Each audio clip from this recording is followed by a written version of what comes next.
¿No? Ahora sí, bien, Lazzarato, políticas del acontecimiento. Por un lado política y por el otro lado acontecimiento, ¿no?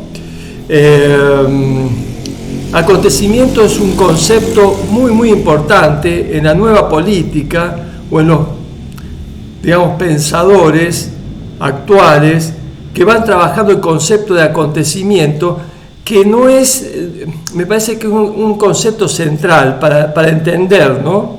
¿Qué es el concepto de acontecimiento? Primero, el acontecimiento es aquello que aparece, irrumpe, hay como una ruptura en la superficie de lo normado, en la superficie de lo social, y aparece como algo nuevo, como una manifestación política, por ejemplo, puede ser artística, puede ser científica, etcétera, etcétera, ¿no? Entonces, lo primero, la idea de acontecimiento, lo vamos a ir trabajando. Como les digo, entonces, escriban en el chat y Fernando va a leerlos, pero mientras lo van leyendo, lo vamos haciendo juntos. Yo les contesto a las preguntas o a las observaciones y vamos dialogando de esta forma, ¿eh? Así que, bien. Hay un comentario. Sí. Nos dice Jorge Viterbo: el autor propone que desde la multiplicidad hacer una apuesta política. ¿A partir de dónde partimos? Ahí está. Bueno, esta es la idea. Entonces vamos trabajando juntos. Es decir, el rumbo del encuentro lo van dando ustedes con las intervenciones en el chat. El concepto de multiplicidad, acontecimiento y multiplicidad, son dos conceptos sumamente importantes. La multiplicidad, nosotros venimos trabajando hace un tiempo en los diversos autores.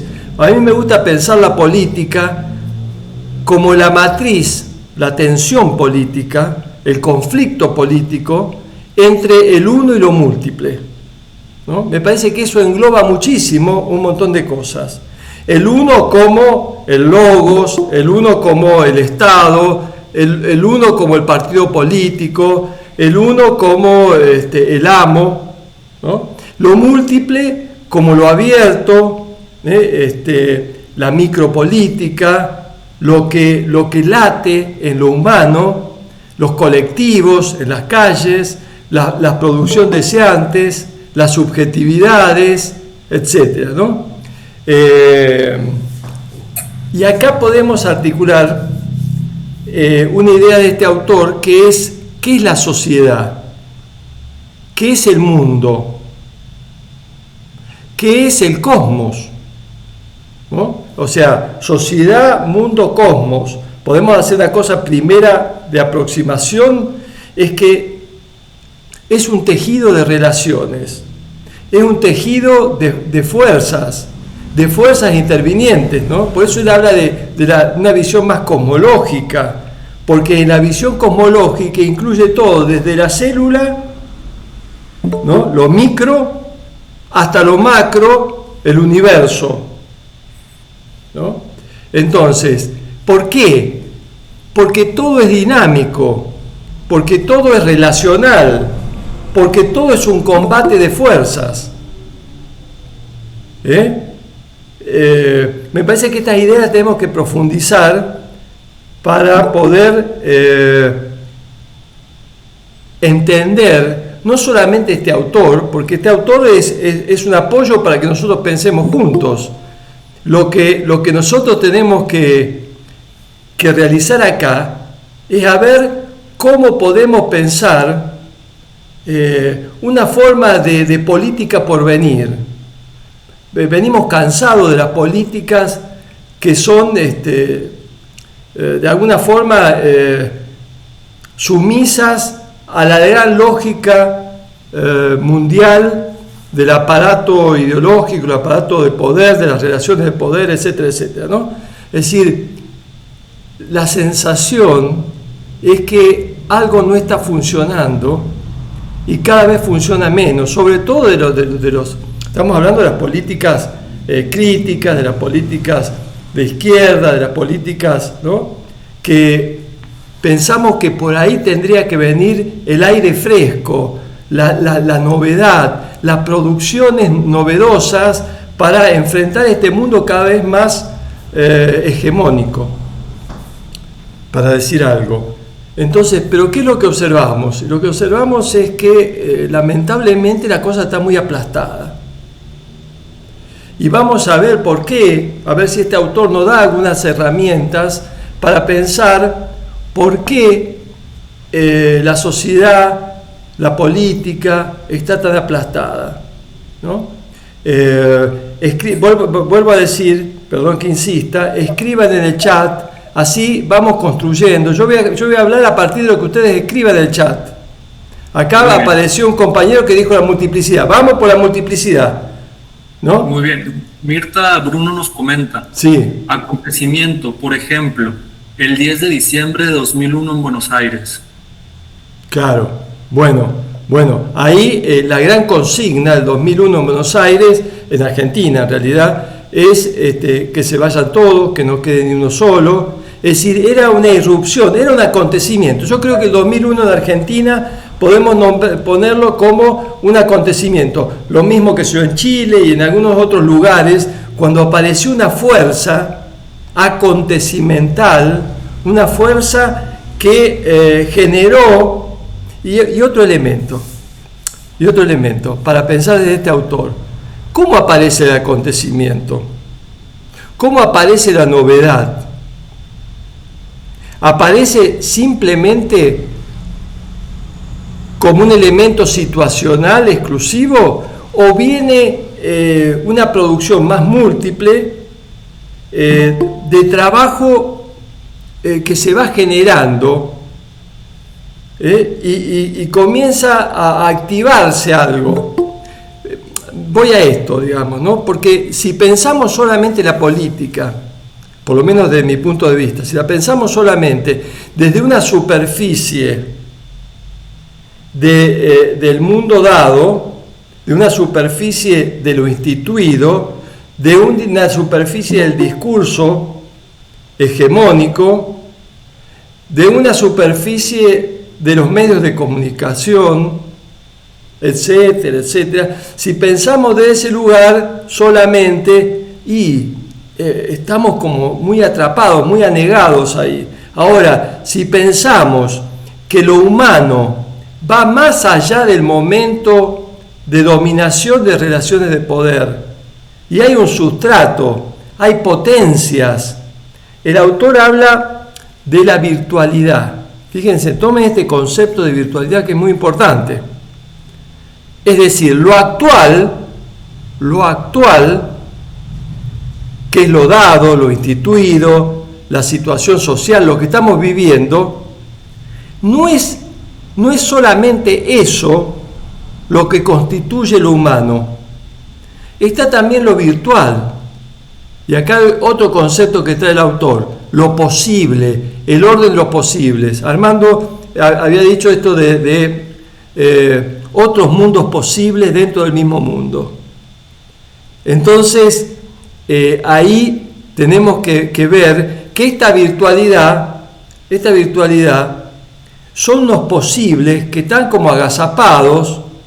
Si lo tomamos en las subjetividades, podemos pensar que esta virtualidad dentro de lo subjetivo es casualmente lo inconsciente, si ustedes quieren, por un lado, desde el punto de vista de lo íntimo del sujeto o de la interioridad del sujeto, que es una exterioridad en realidad, pero bueno, pongamos el inconsciente, es más conocido. Pero también las relaciones sociales que fuimos generando, de los cuales somos un producto. El sujeto es un sujeto situado, que es un producto de esas relaciones sociales y esas relaciones sociales que también trabajan sobre el propio inconsciente de los sujetos. Entonces, de ahí podemos pensar que ahí pueden surgir las potencias, porque una chispa puede generar una fogata revolucionaria, política.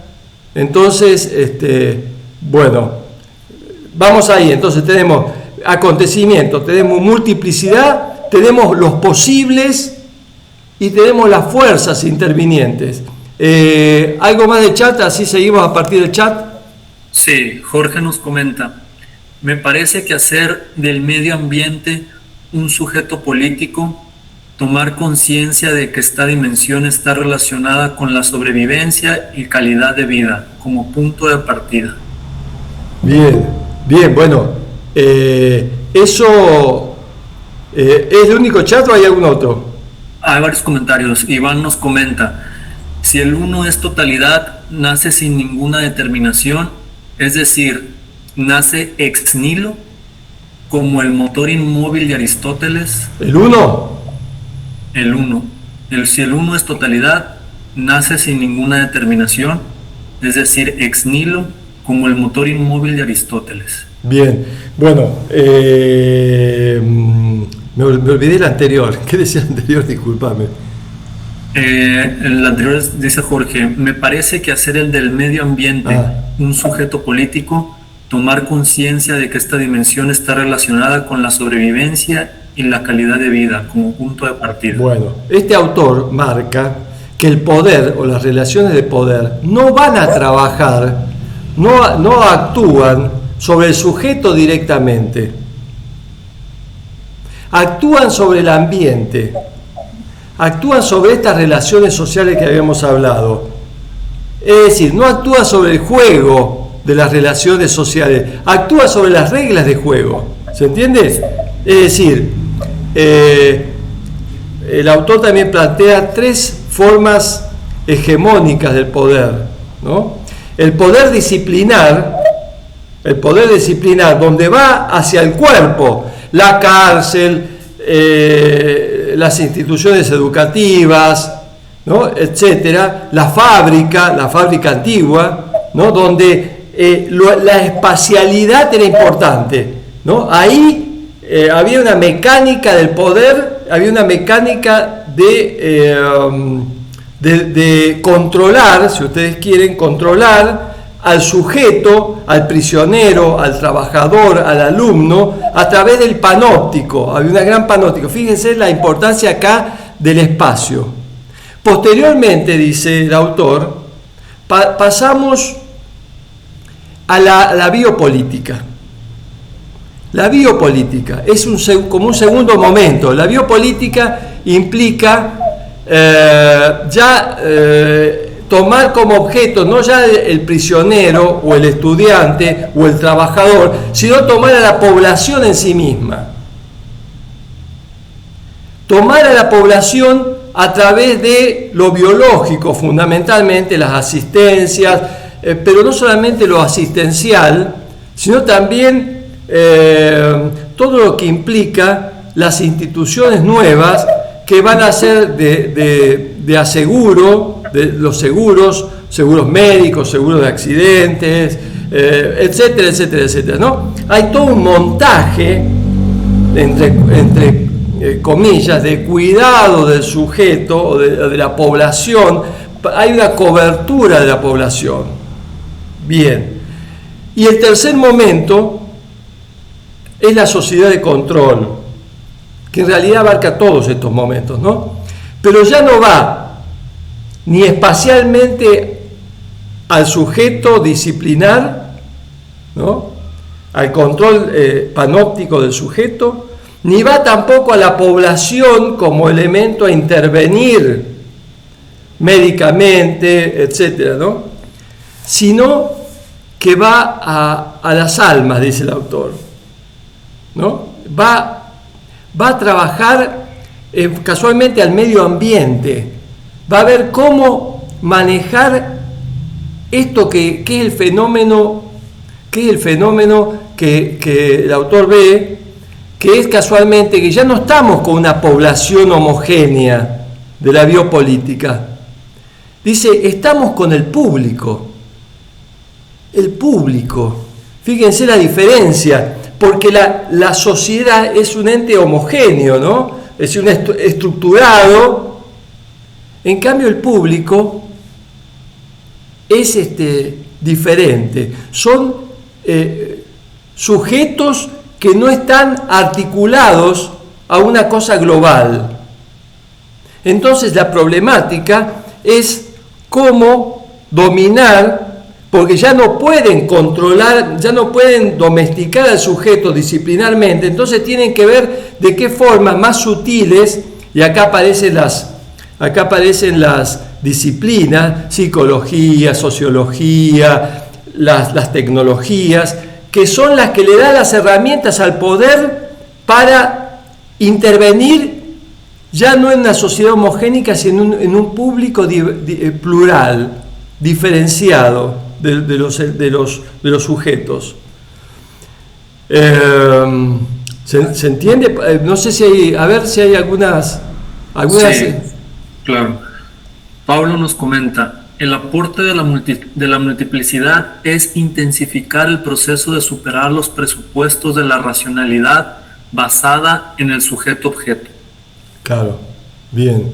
¿Alguno más? Sí, Iván nos comenta, es una red que aparece de manera silenciosa, una transformación silenciosa, que mientras más silenciosa, más sonoro es su emergencia. La realidad no es virtual. Bueno. Está interesante, ¿no? ¿La realidad es virtual? ¿Qué es la realidad? Lo primero que se me ocurre es algo que venimos diciendo siempre. La realidad es un campo de batalla. La realidad es un campo de disputa. Y esa realidad ya no puede ser, y esto es lo importante, ¿no? Porque fíjense la plasticidad del poder. La plasticidad del poder. Ya no es necesario, o mejor dicho, ya no es posible manejar al trabajador en su lugar a la manera del Fordismo, donde había una línea de producción, el trabajador está todo reglado, no existe más eso. Ahora, primero que son más virtuales las fábricas, estamos en el capitalismo financiero, y entonces la cosa es más compleja. Pero es más compleja la sociedad, pero también es mucho más complejo, porque esto es una dialéctica entre la sociedad y las herramientas que le da el mundo, el poder, las sociedades. Claro, tanta tecnología, la digitalización, el capitalismo financiero, han cambiado el horizonte de la realidad. Entonces acá una primera diferenciación, después seguimos con el chat. Escriban las preguntas y vamos haciendo el encuentro a partir de las preguntas o las observaciones de ustedes, porque esta es la idea que intervengan todos, ¿no? Para no hacer una clase extraordinaria, etcétera, etcétera, ¿no? La idea es que a partir de sus intervenciones vamos a ir conduciendo el encuentro, ¿no? Entonces hay una diferenciación política fundamental que el poder se da cuenta, por eso se toma las herramientas tecnológicas, las herramientas disciplinares, digo disciplinares en el sentido de las disciplinas profesionales, psicología, sociología, etcétera, etcétera, para intervenir en los sujetos, para intervenir en la población, que ya no sería población, sería público, digamos, pero bueno, no importa, en la población.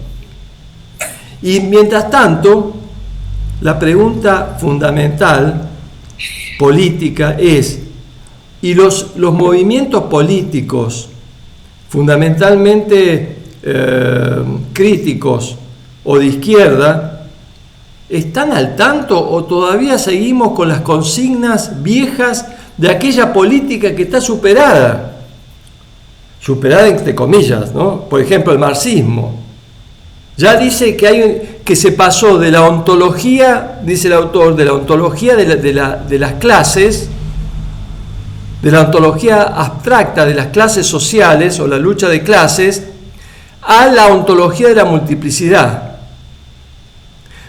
La multiplicidad no es que excluya a la lucha de clases, no, la incorpora. Pero la lucha de clase está desbordada por la complejidad social. No sé si nos entendemos ahí. Interrumpime, Fernando, si hay algún chat. Interrumpime. Sí, muy bien. Américo nos comenta, el acontecimiento es la marca fenomenológica de un proceso. Pablo nos dice, cuestiona además que en la racionalidad se soporta en la totalidad. Américo nos pregunta, ¿esas relaciones sociales son? Ahí termina la pregunta. Iván nos dice, sujeto situado del lazo social que es determinado por un saber que no se sabe. Bien, bien. Ahí hablamos entonces totalidad, totalidad y singularidad. El autor, a ver si me acuerdo, ya vamos a plantear, marca estas diferencias, ¿no? Totalidad, que es la vieja estructura occidental, ¿no? El logos, las totalidades, los binarios. El autor trabaja esto de los binarios, ya lo vamos a trabajar también, ¿no? O sea, totalidad, clasificaciones, categorizaciones, binarios, ¿no? Y por otro lado, multiplicidades, singularidades, individuales o colectivas, ¿no? Hay diferencias. Muy bien. Sí. Américo nos pregunta, ¿a qué tipo de relaciones sociales se refiere? Iván nos comenta y nos pregunta también, ¿los posibles son fenómenos en potencia que a veces se resisten y desde esa resistencia se puede crear, como una resistencia al ejercicio del poder? Ahí está. Vamos para no largar todo, porque después me olvido lo que preguntan. Los posibles. Dice, pero no son los posibles abstractos, ojo con eso. Los posibles tienen que ver con, dice el autor, con los regímenes colectivos de enunciación. Es decir, que tienen que ver con los enunciados, con los discursos, con las enunciaciones que están flotando entre los sujetos. No es una abstracción los posibles, ¿no? Como un ente abstracto que de ahí puede aparecer los posibles. No. Esto es algo, es material, es pragmático, es plural, material fundamentalmente, ¿no? Entonces, estos posibles son los que tenemos nosotros en nuestras cabezas. De ahí surgen los posibles, de nuestras cabezas, de nuestros cuerpos, de nuestras sensibilidades, de nuestros afectos. Y los posibles son objetos del control social.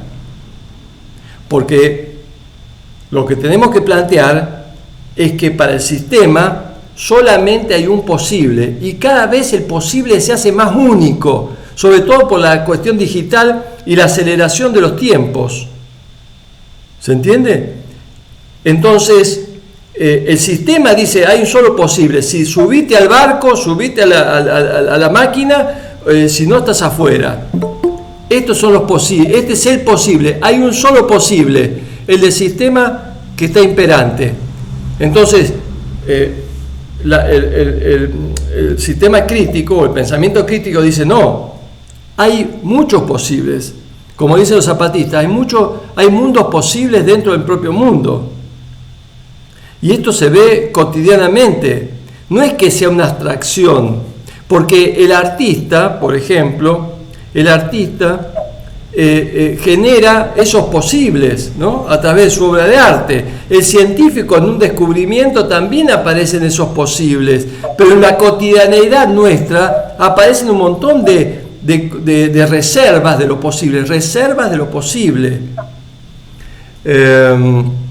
Muy bien. Sí. Rafael nos dice, el uno yo lo entendía más como el uno de la Lavoisier, el de la servidumbre voluntaria.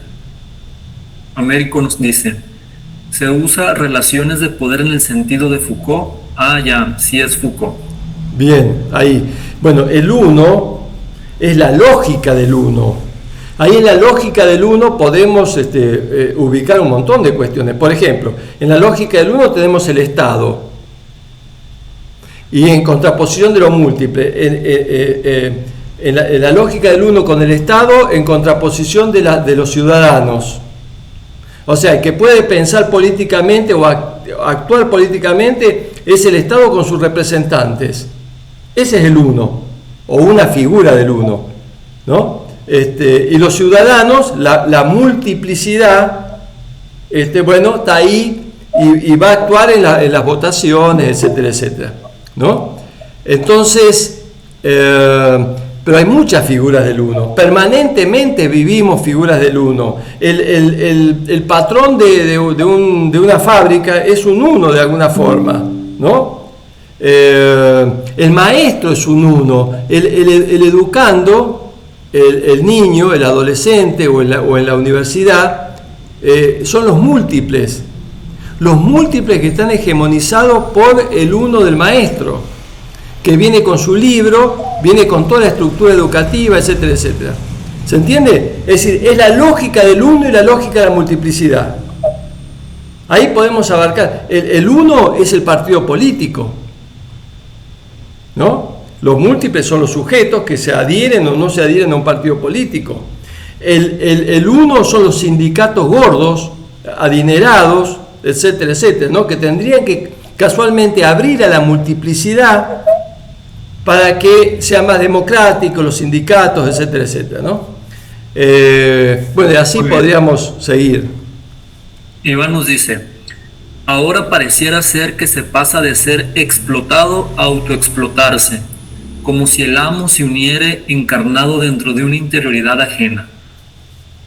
Qué interesante, qué interesante ahí. Bueno, la autoexplotación, ¿no? Es decir, si yo adhiero al mensaje del poder que me dice esto es lo único posible, trata de gestionar tu vida lo mejor posible para adaptarte, etcétera, etcétera, etcétera, y bueno, ahí estoy delegando un montón de potencias, ¿no? Que podrían derivarse en otras líneas de producción subjetiva, colectiva, ¿no? Bien. Muy bien. Jorge nos dice, entiendo lo que está expresando Roberto, que esto se debe a la jerarquización de los saberes. Mirta Sí. nos dice, por ahí se pueden leer 4 o 5 intervenciones seguidas y luego algún comentario de Roberto y tratemos de seguir un hilo temático, si no vamos y venimos. Ahí está. Bueno, pero ahí está. Entonces, mientras lo que vamos trabajando, acá el uno son los chats, de alguna forma. Yo voy a partir de lo que me dicen los chats. Pero bueno. Bueno, pero entonces, perdón, esto solo. Digo, para que darle otra imagen más. El neoliberalismo, tenemos el capitalismo financiero, el neoliberalismo, es el gobierno de las conductas, dice el autor, ¿no? Lo que gestiona, dice, gestiona las diferencias, gestiona las desigualdades. Eso hace el poder, gestiona las desigualdades. Bien. Ok. Sí. Tenemos más comentarios. Red Tibia nos manda saludos y nos dice, soy Gaviota Conde de la Red Tiba. La inquietud es si podemos conversar un poco de la política o no política con ejemplos y relaciones a la biopolítica y sociedades de control. Bueno, es un término que era NOO política, sí. que sale en la sí. Bueno, no lo quiero complejizar porque el autor pone la mónada, bueno, una serie de cuestiones. Pero me parece que la diferenciación fundamental, ya que habla de la biopolítica, me parece que la diferenciación fundamental es que la biopolítica trabaja los conjuntos, ¿no? Trabaja los conjuntos de la población con la planificación necesaria para atender la salud, todas las dinámicas sociales, ¿no? Los seguros, etcétera, ¿no? Es decir, todas las cuestiones que tengan que ver con una planificación global que el momento más cumbre fue los estados de bienestar, donde tenían un montón de de dispositivos. Ahí está otro concepto importante. No podemos trabajar sin el concepto de dispositivo, porque las relaciones de poder son relaciones de poder a través de los dispositivos. Entonces, la sociedad tenía una matriz global de dispositivos para atender todas las necesidades sociales. Había un estado de bienestar, digamos, la cosa funcionaba más o menos, pero era una forma de control social también, ¿no?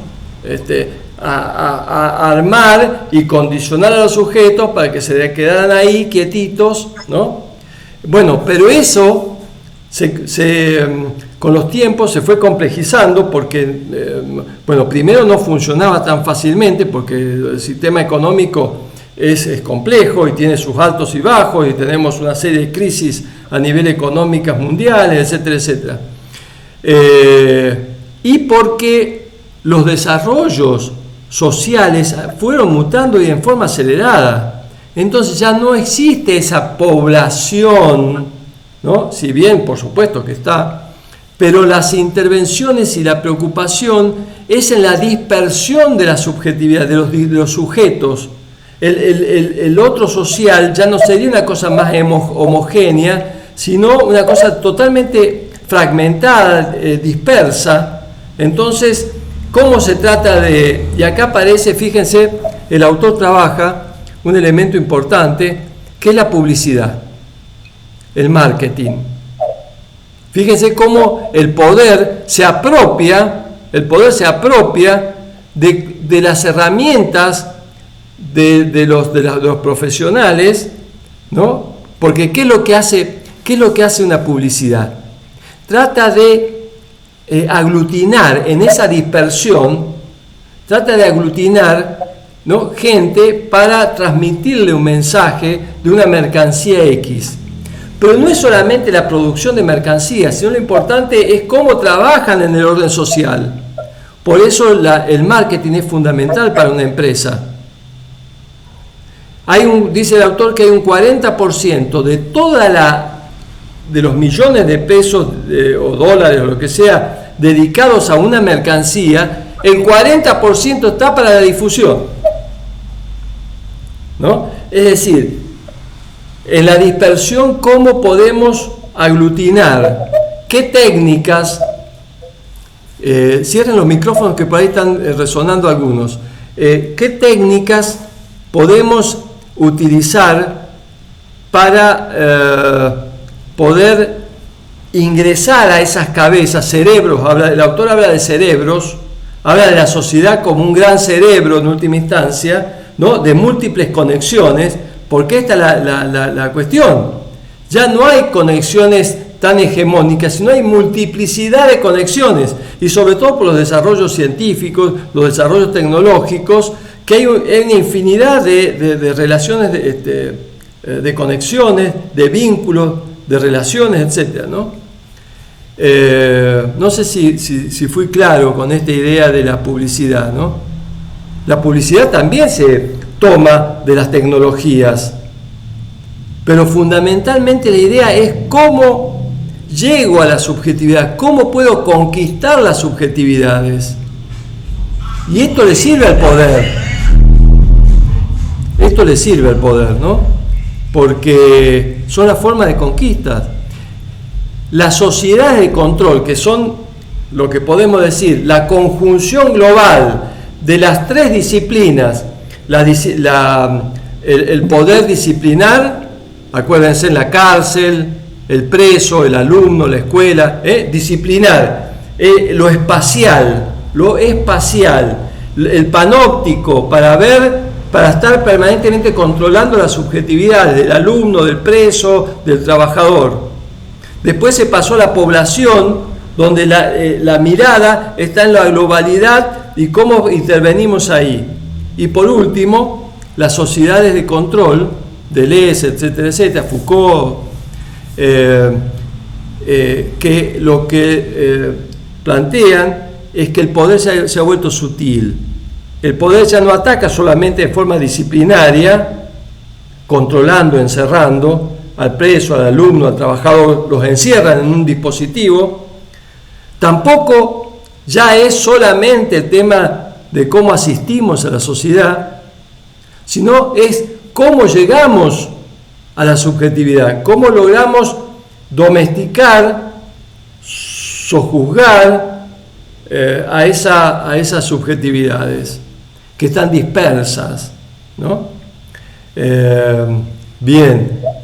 Muy bien, Mirta nos comenta, ¿por qué suponemos que no se está discutiendo en las izquierdas? No lo sabemos ni lo conocemos, pero se está debatiendo en muchos lugares. Sí. Un día provocará acontecimiento en algún lugar. Está bien, es cierto.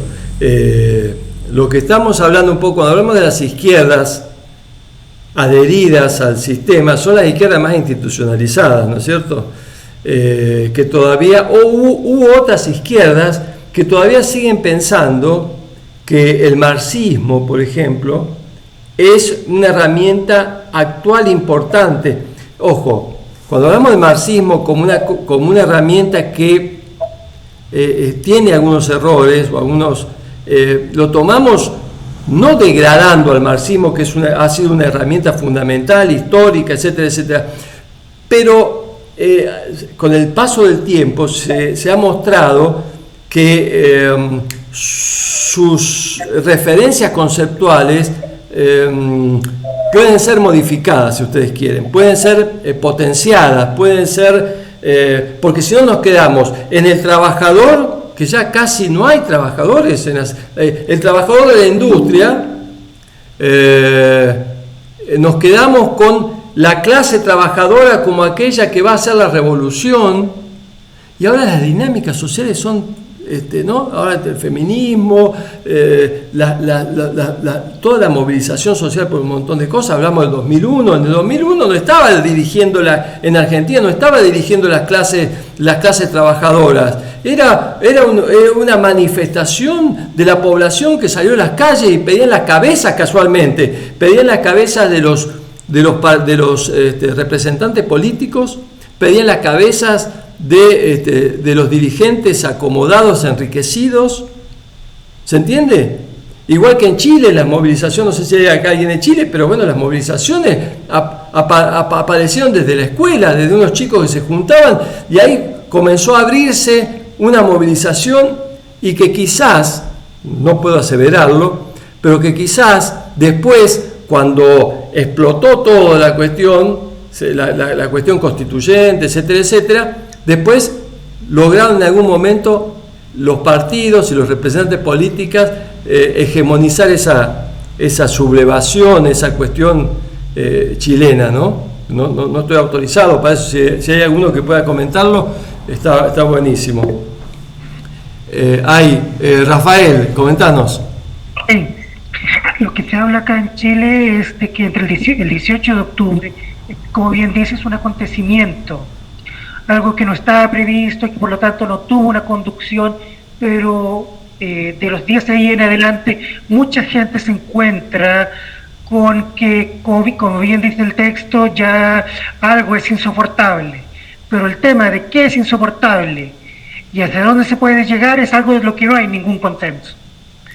Y lo que pasa el 15 de noviembre es que se dice ya, lo que la solución sería una reunión transversal entre los partidos, e incluso una persona que va contra su partido y va como persona singular, que es nuestro actual presidente Gabriel Boric, para firmar un acuerdo de que se iba a iniciar un proceso para una nueva constitución. Pero eso no es necesariamente lo que se pedía. Lo que se pedía era simplemente que parara la situación, que hubiera un cambio. Ahora el tema, si ese cambio era una nueva constitución, no era un golpe blando hacia Piñera, eso ya es más discutible. Claro, bueno, ahí podemos ver la matriz, ¿no? Lo múltiple apareció emergiendo, ¿no? Emergiendo de los posibles, que fíjense todo lo que pasaron, esos chicos que aparecieron en una escuela, en otra, y se fueron articulando. Fíjense las conexiones de las multiplicidades de las escuelas, comenzaron y se empezó a hacer un movimiento, un acontecimiento social, político, y que después con los devenires terminó siendo absorbido probablemente por las representaciones, por el uno de los partidos políticos, los representantes, etcétera, etcétera, ¿no? Bueno, lo que pasa es que los acontecimientos tienen una emergencia.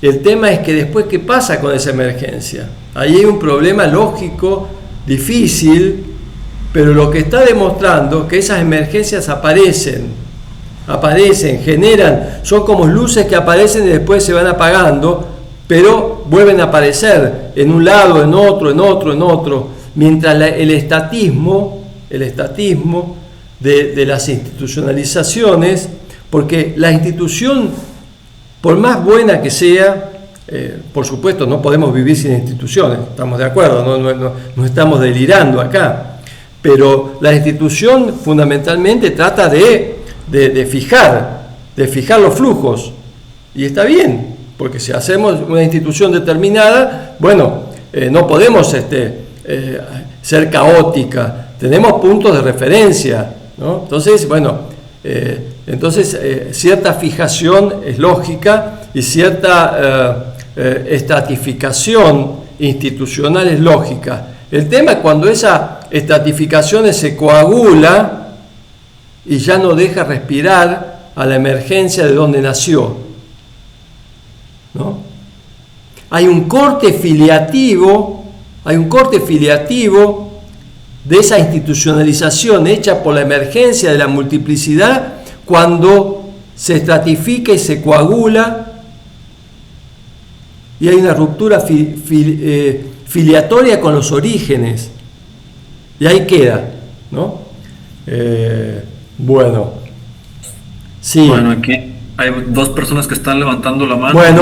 Bueno, pasamos la conversa. Muy bien. Que hablen. Sí, buenas noches a todos y a todas. Sobre este tema quería preguntar y que tal vez me pueden orientar la emergencia, digamos, de estas manifestaciones, no sé si populares, llamarle populares, sí, pero se refieren a los movimientos sociales, porque movimientos sociales, digamos, es no la reunión, sino son grupos muy diversos que se organizan de manera espontánea, si se quiere, ¿no? Para reaccionar ante una determinada acción de los políticos, de los gobiernos. ¿Es así o es que estoy entendiendo mal? No. Gracias. La movilización social son encarnaciones situacionales de determinado conjunto de sujetos que comienzan interviniendo por determinada situación, como pasó en Chile. Nace desde unas escuelas y después abarca el todo social, pero abarca un todo social donde aún se respira los movimientos insurgentes desde las escuelas, ¿no? Es diferente, ¿no? Pero me parece que hay muchas formas de manifestaciones de los movimientos feministas, los movimientos sociales. Acá, por ejemplo, en Córdoba, Argentina, está el tema de la reunión sobre el gatillo fácil, ¿no? Es decir, las movilizaciones de los sujetos, de los pueblos, que hacen movilizaciones en contra de la represión policial. Bien. Bueno, Iván también tiene la mano levantada. Iván. Hola, ¿qué tal por acá? Iván, Chile. Bien. ¿Cómo están? Bien. Sí, yo, bueno, entre todo la multiplicidad de lo que se ha dicho, voy a tratar de hacer una síntesis. Lo que, a propósito del estallido o la emergencia en Chile que nace a partir de la escuela, sí, yo quería sumarle a eso que si bien parten de la escuela y después tienen una manifestación más social, también están determinadas por una red invisible de alguna forma que golpea a esos personajes que están en esas escuelas, que no son otras escuelas, digamos, son un tipo de escuela, que están sensibles a ese tipo, digamos, de discursos que se vienen movilizando y determinan en un momento indicado esta emergencia como un relámpago, que puede ser una resistencia a un poder que se ejerce, como también una creatividad en función de, no sé si del progreso, pero de que algo cambie. Entonces, en ese sentido, se me ocurrió pensar en la idea de constelación, pero no en la idea de constelación como la constelación familiar, sino en la idea de constelación como un conjunto articulado, ¿cierto?, de estrellas, pero pensémoslo como discursos que determinan de alguna forma el ser. Y esa constelación me parece que podría ser esa red invisible que determinó que los cuerpos de esos jóvenes pusieran voz quizás a las quejas de los padres también. Bueno, en fin, eso era mi comentario, aporte, pregunta. Perfecto. Muy bueno el espacio. Perfecto. Bueno, pero ahí podemos ver la lógica, cómo se mueve la humanidad de alguna forma, ¿no? Por un lado tenemos lo predeterminado, es decir, la organización social, las instituciones, las referencias de los grupos de poder, el sistema mundo, todo está predeterminado y hay una sinergia de toda esa diversidad del poder, de articularlo porque hay una lógica englobante, ¿no? Y por otro lado, tenemos ahora que ante esa gran estructura diversa de las relaciones de poder, porque no hay un poder, a la manera de Foucault, no hay un solo poder, sino hay relaciones de poder, dispositivos de poder. Ante esa estructura, ese tejido de poder y dispositivos y relaciones de poder en el sistema mundo y en las naciones, aparece la debilidad, porque esa es la verdad, la debilidad de cosas que surgen, que aparecen, como en Chile, como en 2001 en Argentina, etcétera, en el Mayo francés. Fíjense, todavía siguen filósofos políticos planteando la efervescencia del Mayo francés, todo el tiempo que ha pasado. Y sin embargo dicen, ahí hay algo, ahí hay un acontecimiento. En el 2001 en Argentina hay un acontecimiento. En Chile ahí hay un acontecimiento. Entonces, me parece que es importante, porque esto aparece como una forma de expresión, de expresividad, de potencia política, y bueno, y después se tiene que ir articulando y entramando en el otro social, donde ahí aparecen la voracidad de los partidos políticos y los políticos, donde quieren eso aglutinarlo, ¿no? Como pasó en 2001 en Argentina, como pasó en Chile, como pasó en Mayo francés, etcétera. Entonces me parece que por ahí va la cosa. Bien. Armando.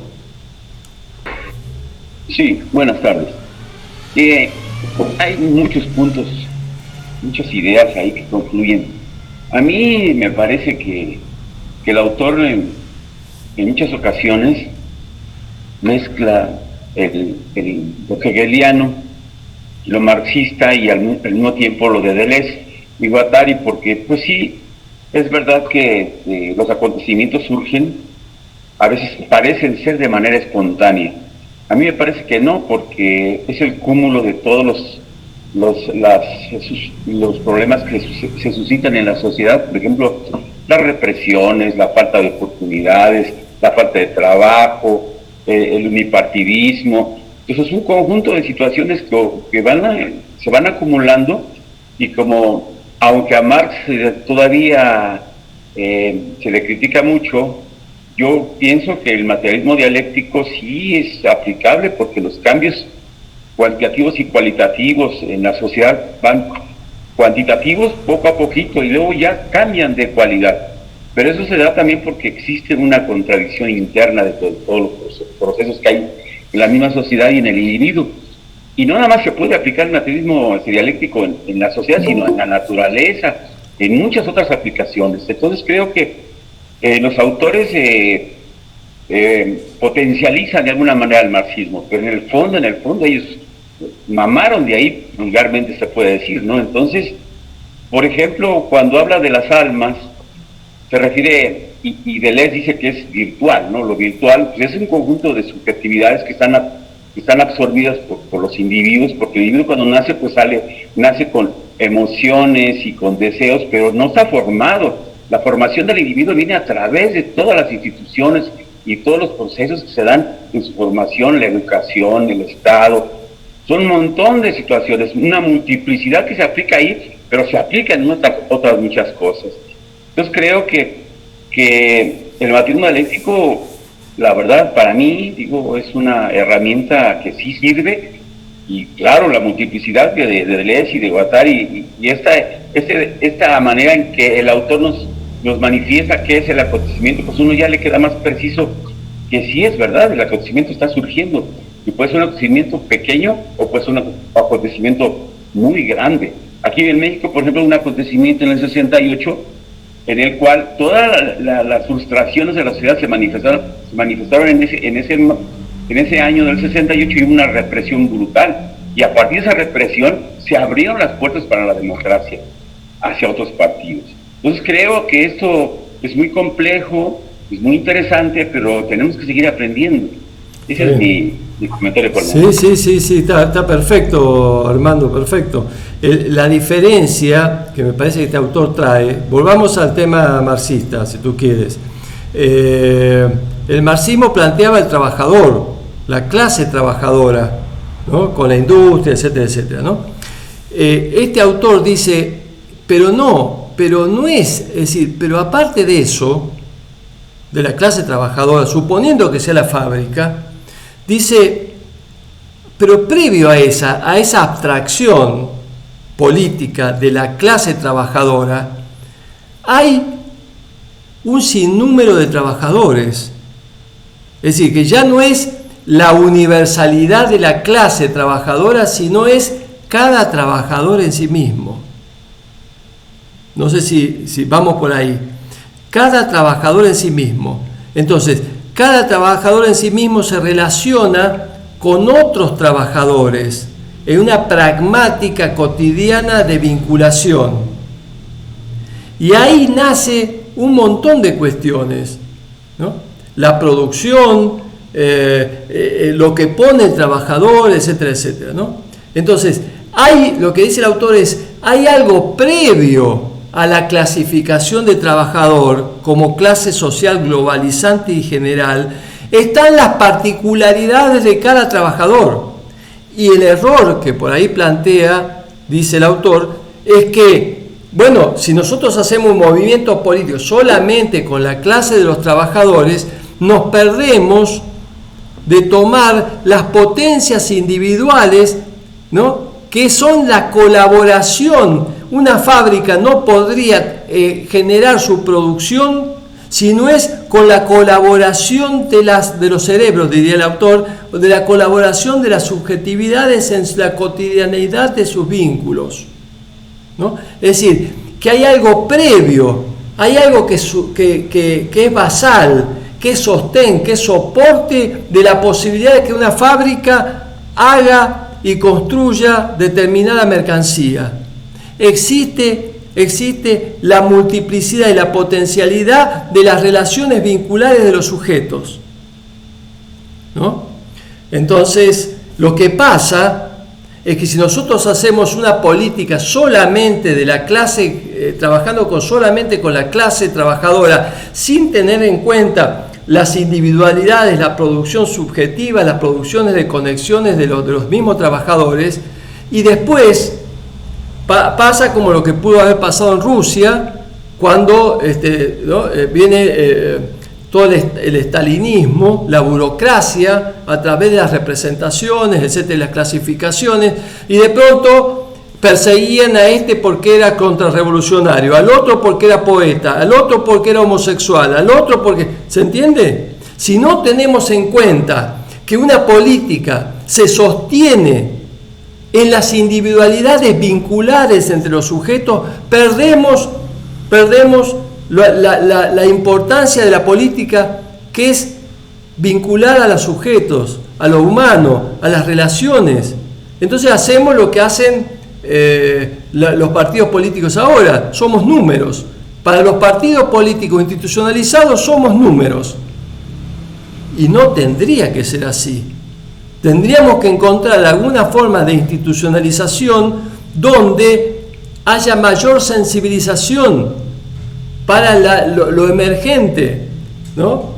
O sea, hay mucho para cambiar, digamos, pero bueno, la realidad es la que tenemos. ¿Se entiende? No sé si, a ver, ya ahora le paso, quiero dar una vueltita más a ver si me puedo expresar un poquito a partir de lo que dice el autor.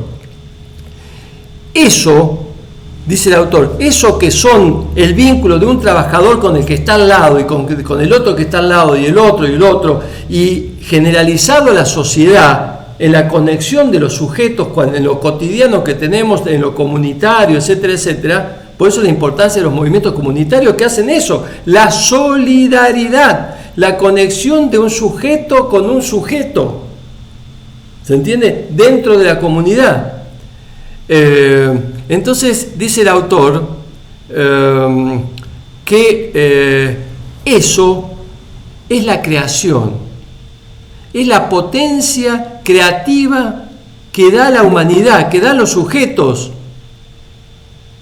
Es decir, todo lo que la sociedad va produciendo no es solamente de arriba hacia abajo. Por supuesto, de arriba hacia abajo hace que los científicos, por ejemplo, vayan direccionando, el poder político hace que los científicos vayan generando su producción de cerebros, de conexión, de colaboración de los sujetos entre los movimientos científicos, sean coagulados, sean centralizados y sean diferenciados hacia lo que el poder capitalista quiere.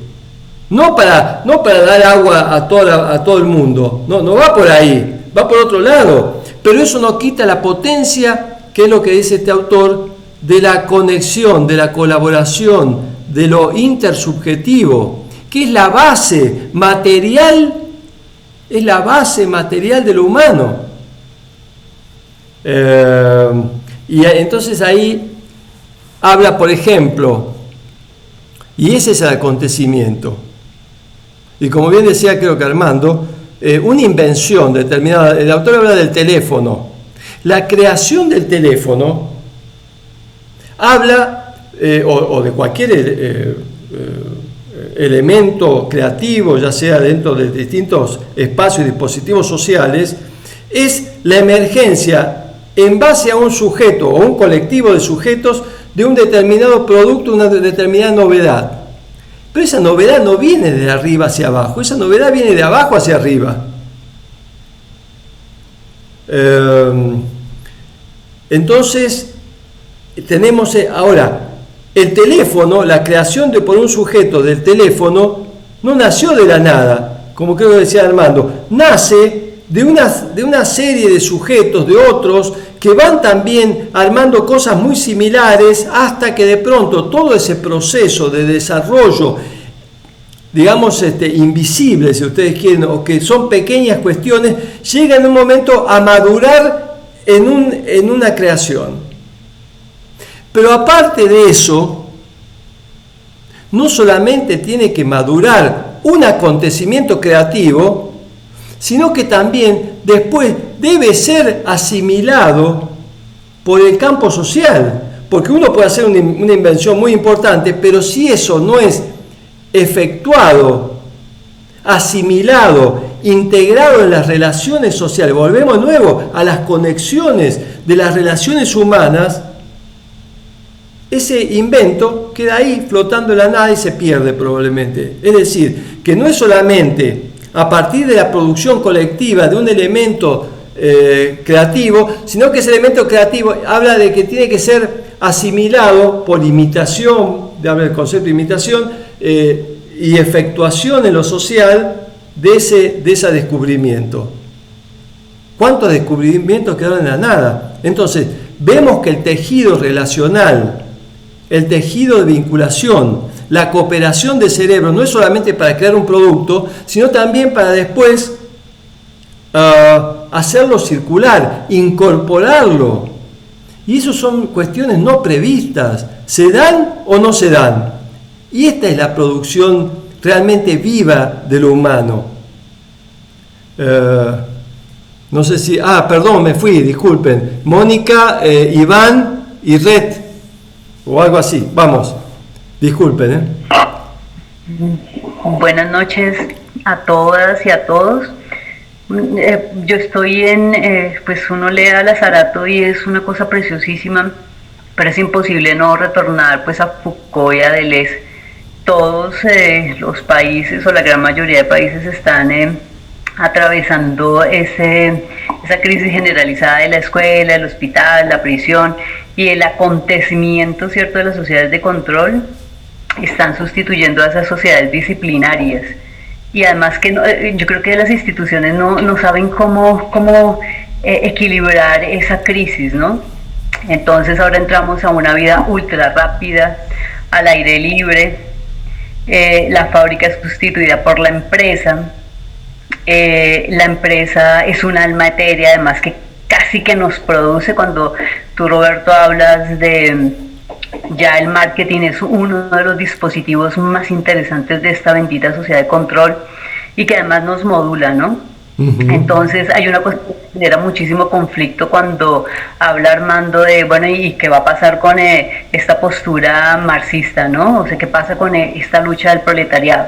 Entonces los individuos ya no somos individuos, sino que somos individuales. Las masas se han convertido en indicadores, en datos, en mercados o en bancos. Y hay una frase que utiliza Deleuze en el Postscriptum y es: no estamos encerrados sino endeudados. Además que es una frase que utiliza Lazarato en todos sus análisis y además en sus luchas con estos artistas que trabajan freelance o por proyectos y que no saben efectivamente cómo vivir porque les pagan finalizando el año, pero tienen que vivir durante todo el año sin dinero. Entonces es una cosa muy particular.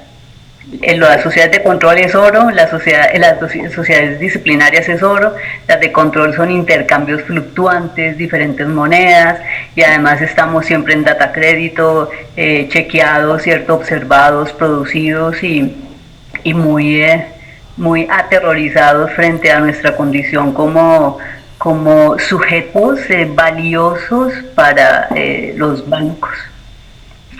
Entonces yo les hago una pregunta: si el departamento de ventas se ha convertido en el centro y en el alma de nuestra sociedad de control, hay una cosa que es muy dolorosa y es ya ni siquiera hay lucha de clases como Marx maravillosamente las trabajaba y hablaba del general intellect, sino que ya hay precariato. Pero hay un asunto que dice Bruno Latour que es precioso pero es súper duro, y es que ya ni siquiera vamos a enfrentar la situación del precariato que aborda Lazarato de manera juiciosa, sino, va a decir Bruno Latour, van a haber dos clases que van a jugársela en el planeta, y son los que van a defender la vida en el planeta y a los que no les interesa. Sí. Entonces les pregunto a ustedes, ¿cómo deben ser estas nuevas armas? Si ya, como decía Deleuze, el pueblo ni siquiera existe, o sea, no ha acontecido, no aparece. Gracias. Bárbaro, excelente, Mónica. Eso me da una pauta. Fíjense esto, ¿no? Si de pronto este espacio, nosotros imaginariamente le decimos máquina de guerra a este espacio, porque es un espacio de crítica, es un espacio que intenta generar cosas nuevas, etcétera, ¿no? Y desde ya les digo que hay un foro que se llama Foro Micropolítico Abya Yala, porque la riqueza de este espacio es que casualmente es latinoamericano, de Abya Yala. Invitamos para este grupo que es de planificación y de pensar juntos cómo podemos seguir pensando juntos y establecer herramientas. Por eso están todos invitados a sumarse. Ahí pongan ahí en la comunidad Foro Micropolítico Abya Yala, súmense ahí, que bueno, lo vamos a recibir porque es cerrado, pero pero lo vamos a recibir para contarle un poquito de qué se trata la cosa, porque esto es trabajo, lo que no tenemos, chicos, y yo lamentablemente tengo que dar testimonio que después de 2 años y pico, administrando junto después con el grupo de Abya Yala del foro, administrando este espacio, lo que lamentablemente me encuentro es con una pasividad de las subjetividades. Mucha crítica, mucha lectura crítica, pero chicos, cuesta mucho, casualmente por el poder hegemónico que te da 1000 cosas. Entonces, claro, esto es una más de las 999 cosas que tenés. Entonces no estás en ningún lado. No estás en ningún lado. Y me parece que este es un espacio interesante, como tantos otros, ¿no es cierto?, por supuesto, donde habría que ponernos unos al lado del otro para poder trabajar juntos. Entonces los invito a todos, los que realmente creen que hay que hacer cosas, que hay que movilizarnos, que hay que unirnos. Está el Foro Micropolítico Abya Yala, que está las puertas abiertas para que se sumen y para pensar juntos. Entonces, ¿pero qué pasa? Por ahí la gente se suma al foro. Debo ser transparente en esto, ¿no? Se suma al foro y por ahí, de nuevo, no aparecen. Están, pero no aparecen. Es extraño todo esto, ¿no? Pero bueno, lo que les digo es que se ve cada vez más la dificultad de las subjetividades para encontrar una cierta consistencia, una cierta potencia ligada a determinada cuestión y no andar como el zapping de la televisión, ¿no? Perdidos, dispersos. Entonces, es muy duro lo que estoy diciendo. Pero tampoco tiene que ser elemento, el foro no tiene que ser el faro.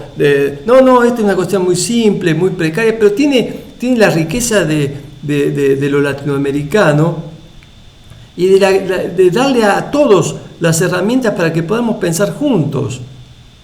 Y sin embargo, ¿no? La gente cuesta integrar, cuesta armar, cuesta que cuando se sumen produzcan, porque hay una pasividad, hay un dogmatismo, hay una delegación hacia no sé qué cosa.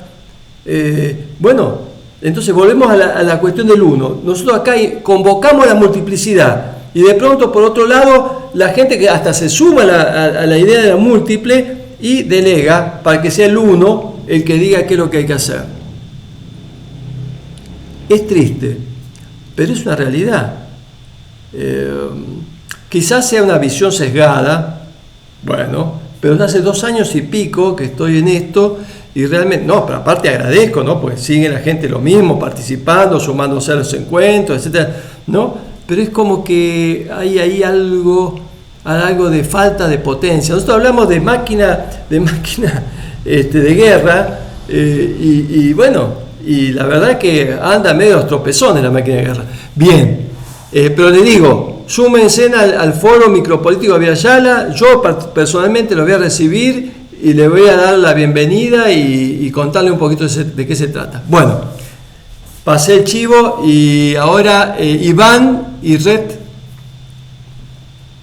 Hola, 2 cositas. Sí. Una, creo que el asunto de que las personas que van, vienen, como el Zapping lo nombrabas tú, creo que tiene que ver con una posición también que hemos tenido mucho de esperar el saber del otro, claro, como un grupo que en el fondo te va a dictar las pautas de cómo hay que vivir, de cómo se tiene que ser. Me parece que esa figura como del profesor o el maestro, que significa amo, y alumno desde el lugar de esclavo, cuando el alumno es el que profana, digamos, es el niño que hace que se pierda esa figura. Creo que eso, aunque se converse, está tan impregnado. Los libros de autoayuda, bueno, es como si te lo hubieran hecho a ti el libro. Es como que está escrito personalmente. Creo que eso es algo que hace que todas las instituciones terminen en ese uno, con un discurso amo y esparciéndose en un discurso universitario que no dice nada nuevo. O sea, repite lo mismo. Eso por una parte. Y lo otro es que la palabra acontecimiento me dio muchas vueltas y pensé en esto que venían diciendo, que el acontecimiento, si bien aparece, no es autocreado, no es la figura de un genio que descubre el psicoanálisis, por decirlo así, o la figura de un genio que descubre, sino que hay una determinación bien, digamos, subjetiva, invisible, que hace que eso aparezca, ¿cierto? La diferencia entre origen y nacimiento. Y en eso pensé en la idea de acontecimiento y lo asocié con François Julián, y quería leerle un poquito, corto, sí, lo que dice a propósito de la transformación silenciosa. Dice: el desarrollo silencioso, como lo llamé, por oposición a su afloramiento sonoro. Diría incluso, cuanto más silenciosa es la transformación en su curso, más sonora es su culminación y más ruidoso hace de esta. O bien dicho al revés, el acontecimiento es tanto más sonoro en la medida en que la transformación que condujo a él era discreta y progresó sin alarmarse.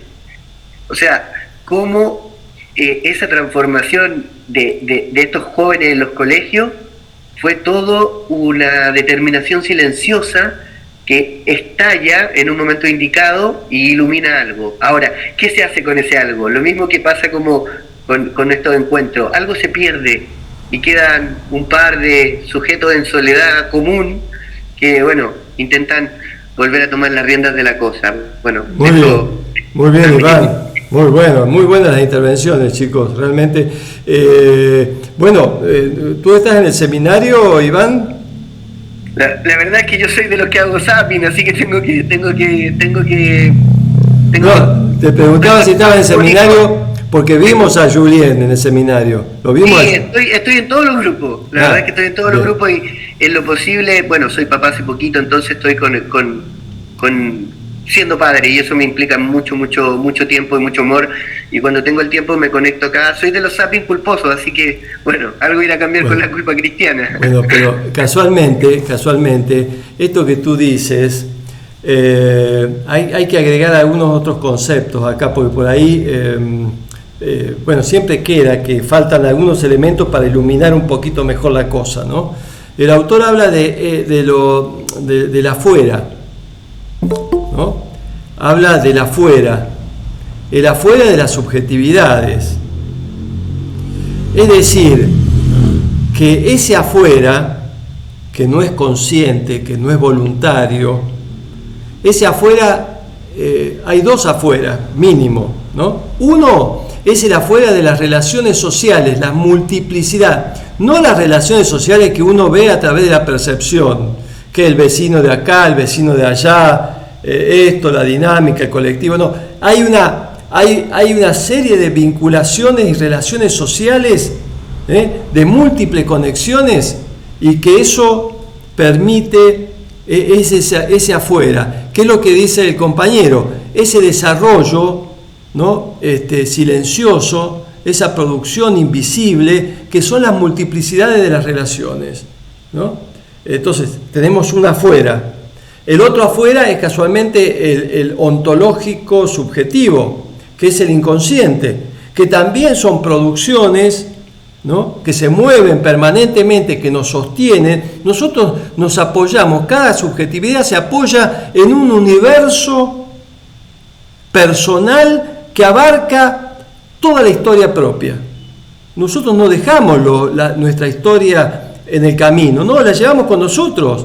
Es lo que nos hace sujetos indivisos, individuales, etcétera, ¿no?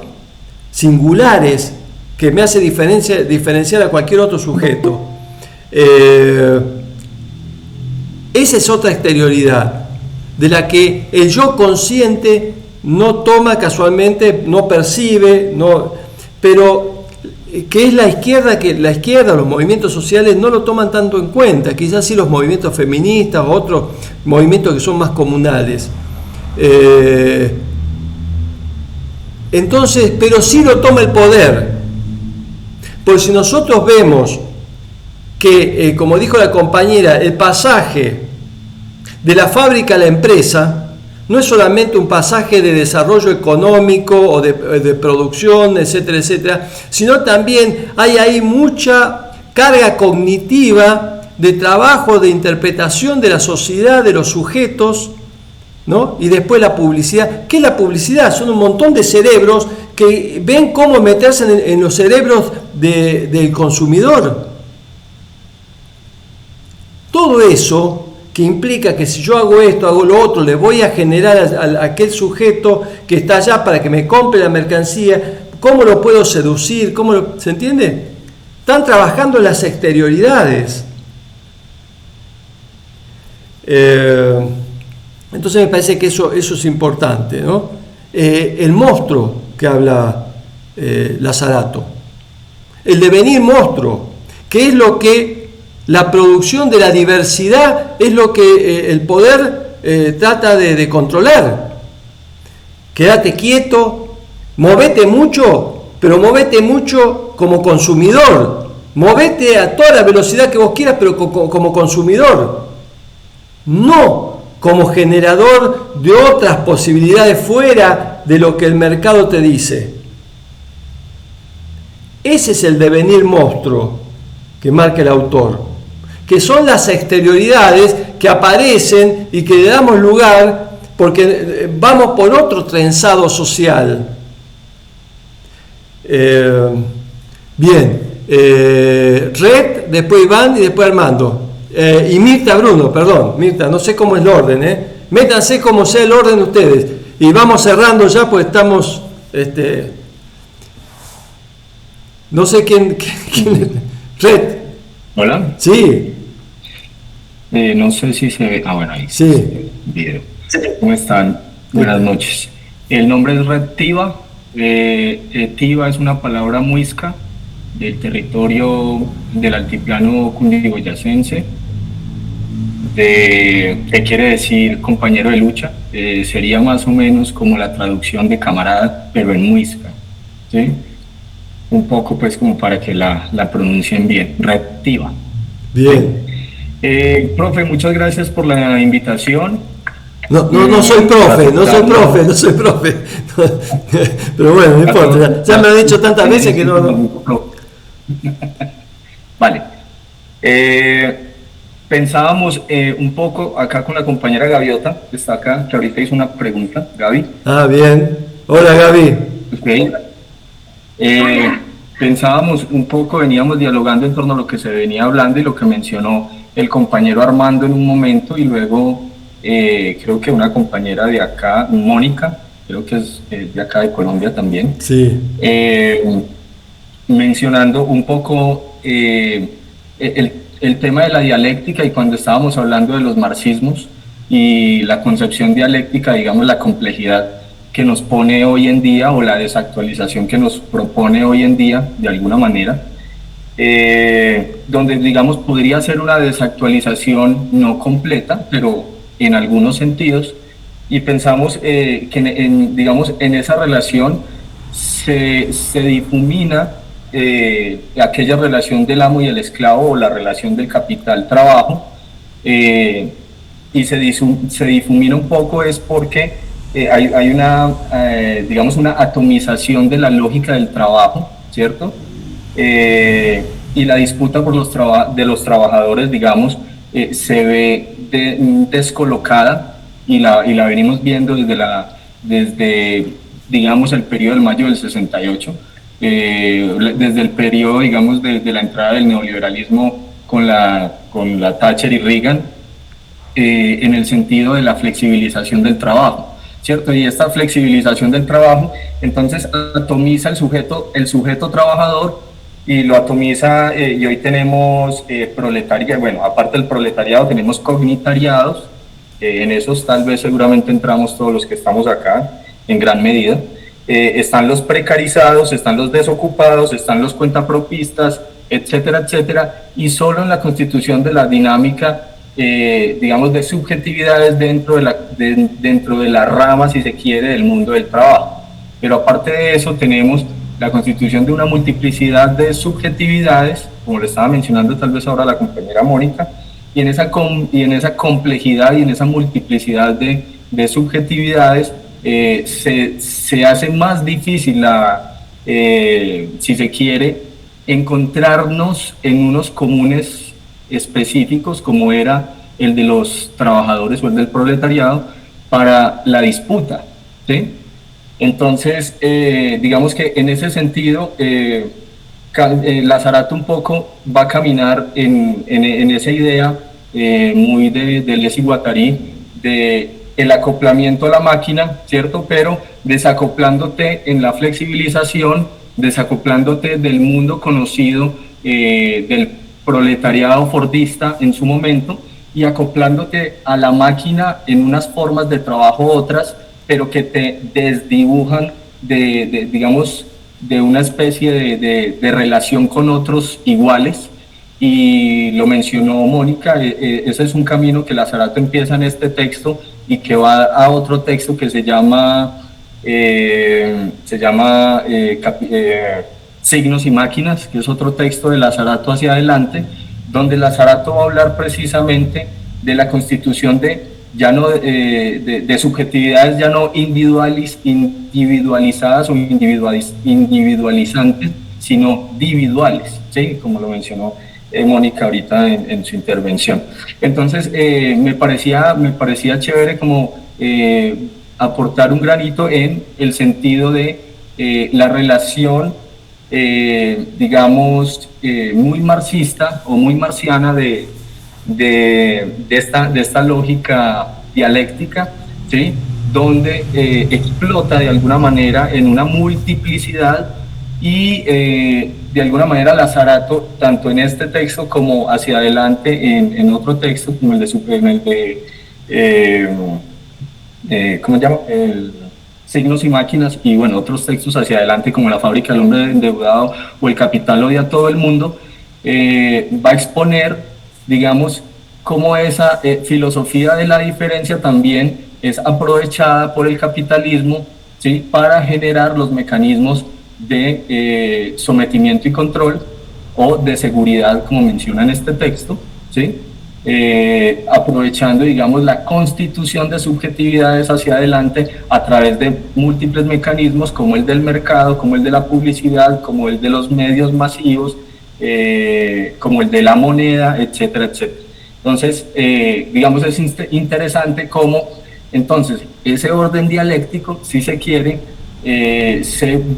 se explota, por decirlo de alguna manera, en una multiplicidad de disputas que hacen muy difícil ordenar, ¿sí? Para encauzar una disputa de largo aliento o, digamos, relativamente ordenada, y por eso aparecen los estallidos, en el caso Chile, en el caso Colombia, en el caso de los chalecos amarillos en Francia, en el caso de la disputa en este momento en Georgia, en el estado de Georgia, perdón, no en Estados Unidos, sino en Europa, etcétera, etcétera. Vimos las disputas de los alemanes con los tractores tirando mierda por toda la ciudad de París, etcétera, durante este año. Y es como se atomizó toda esa segmentación del mundo no empresarial o no del capital, sino precisamente los que estamos un poco a merced de capital en esa precisamente burbuja o si se quiere dinámica, no sé si burbuja, pero sí dinámica del control, del sometimiento, del disciplinamiento, ¿sí? Porque es interesante, como Lazarato lo menciona, que no es una situación que pasamos de la sociedad de disciplinamiento a la de control y a la de seguridad, etcétera, o a la psicopolítica, que la van a mencionar luego más adelante, sino cómo se superponen unas entre otras. Entonces, era como esa un poco la inquietud, la intervención, sí, tratar de aportar ahí un poquito a la idea que estamos haciendo. Gracias. Perfecto. Bueno, no sé bien qué decirte ahí porque dijiste mucho y no sé, todo muy bien, o sea, no tengo nada específico para decir. Lo único es que me parece que lo que antes estaban de alguna forma, las estructuras institucionalizadas daban lugar para algunas intervenciones, no sé, estoy pensando ahora en Venezuela, cómo de alguna forma el Estado abre a las posibilidades comunales, o en Bolivia, etcétera, ¿no? pero nos quedamos con pocas alternativas de producción desde abajo, ¿no? Entonces, por eso la macropolítica tapona la micro. Y una de las potencias del sistema es casualmente el manejo de los binarios. Es decir, estamos permanentemente, hay un compañero que dijo, estamos como infiltrados o teñidos, es decir, somos máquinas replicadoras del sistema, somos máquinas reproductoras del sistema, ¿no? Por más que queramos, pero bueno, lamentablemente está difícil, ¿no? Hablaron ahí de Julien, bueno, lo que pasa que hay que trabajar más en la micro, que es un poco... Ahora, el tema es que cuando vos hablas con los grupos sociales y hablas un poquito de que tenemos que prestar más atención también a la micro, y la gente no entiende de qué se trata. Y eso que trabajan con, no sé, con varios autores, que muchos trabajan la micro, o este mismo autor, ¿no? Y sin embargo cuesta cognitivamente abrir la cabeza para pensar una política global y no quedarse, no que el peronismo en la Argentina, no que todavía tenemos que Perón y Evita y la patria, y de pronto hacen estragos, y cada vez las izquierdas se parecen más a las derechas y las derechas más a... Bueno, es una... Entonces, es decir, me parece que son los peores momentos, me parece, ¿no? Pues las batallas de todo nivel las estamos perdiendo, batalla de pensamiento, batalla de cognitiva, batalla política, la estamos perdiendo, pero a la vez hay un elemento fundamental, que lo que se sostiene, el poder que se sostiene por la amplia soporte humano de interacciones de sujetos que, si se darían cuenta, revertirían inmediatamente todo el proceso. ¿Se entiende? La macropolítica que domina el mundo es pequeña en comparación a todo el mundo que está por abajo. Y bueno, lo que pasa es que evidentemente los poderes de dominación, de sojuzgación, de seducción, de cosa pragmática, de darnos las pantallas y dando un montón de cosas, hace que el monstruo siga dormido, ¿no? Pero bueno, no sé quién sigue. Tengo Iván al mando y Mirta, y vamos cerrando. Sí, bueno, voy a tratar de hacerla corta. Pensaba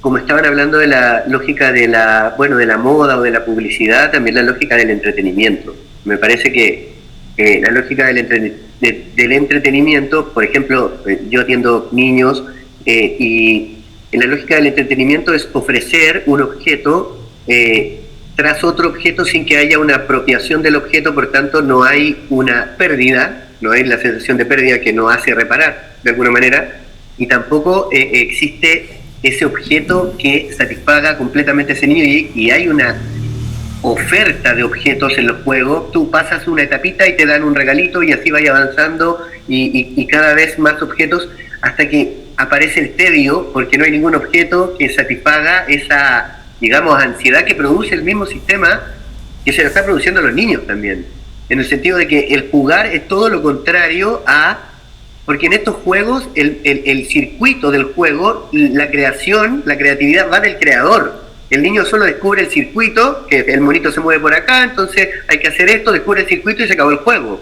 Bueno, entonces ahí el niño no está creando, está imitando. Claro. Iván, disculpa que te interrumpa, así dialogamos, porque es muy interesante lo que tú dices.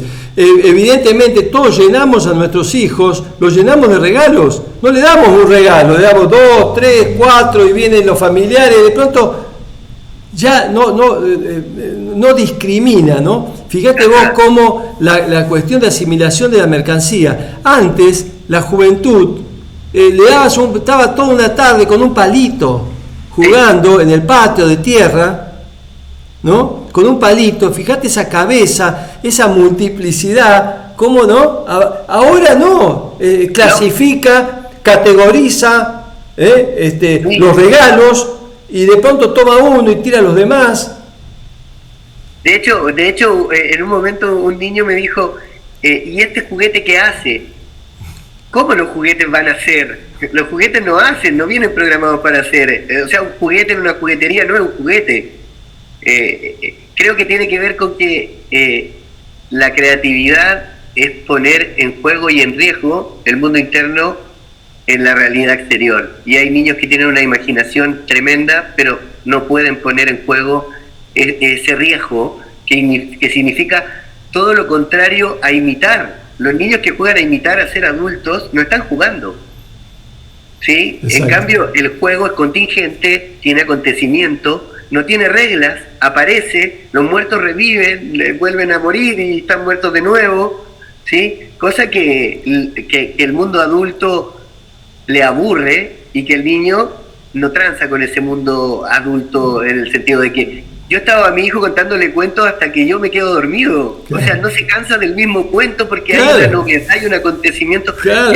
El otro día estaba acá, le pasé un juguete y se puso a jugar con el juguete y jugaba y estaba muy entretenido con el juguete, y yo le metía otro juguete.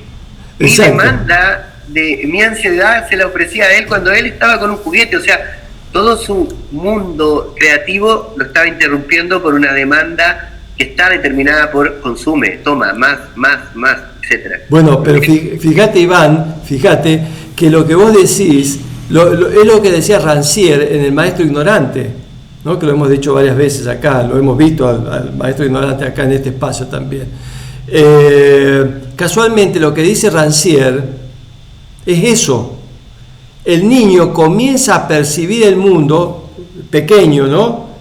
Comienza a percibir el mundo y va practicando y va asociando imágenes, representaciones, las palabras de los padres, etcétera, va armando y va a ir trabajando en su fantasía un montón de cosas.